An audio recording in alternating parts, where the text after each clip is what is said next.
Selfie উঠে একটা কি অবস্থা? ভালো আছো? বাবা রে বাবা। আসসালামু আলাইকুম, কি অবস্থা? চলে আসছি উটের মাঝরাই। এখানে উটের হাট। পিছে দেখতে পাচ্ছেন অনেক বড় বড় উট।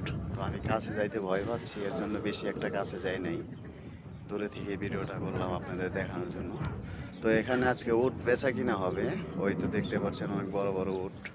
আর আমরা আসছি এই উটের যত কাস্টমার আসবো এদের দেওয়ার জন্য, খাওয়ানোর জন্য। দেখতে পাচ্ছেন এদিকে আমরা চেয়ার সাজিয়ে রাখছি, এখান দিয়ে এসে বসবো। তারপরে দেখা যাচ্ছে ওইটা আমাদের আরবিয়া, ওখানে চা বানানো হচ্ছে। এই লোকজন আসলে তাদের খাওয়ানো হবে। আর এদিকে দেখতে পাচ্ছেন কত বড় বড় উট, এগুলা বেচা কিনা হবে আজকে। তো দেখুন কত বড় বড়, সাথে বাচ্চাও আছে। দেখতে পাচ্ছেন অনেক সুন্দর, অনেকগুলো আছে, 100-র মতো মোটামুটি। এদিকে দেখতেই পাচ্ছেন। তো আমার কাছ থেকে এই ফার্স্ট দেখা, বাচ্চা আছে, অনেক সুন্দর। তো দেখতেই পাচ্ছেন যে উটটা অনেক বড়, একদম সুন্দর। পিছে আছে অনেকগুলো।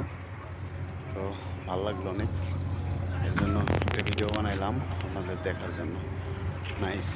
তো সেলফি উঠে একটা কি অবস্থা? ভালো আছো? বাবা রে বাবা, তো বিশাল বড়। আর তো ডর করে। সুন্দর লাগতেছে অনেক, দেখতে পাচ্ছেন। এদিকে আরো অনেক আছে দেখাচ্ছি আপনাদের। তো দেখুন অনেক সুন্দর। নাইস। Bye bye.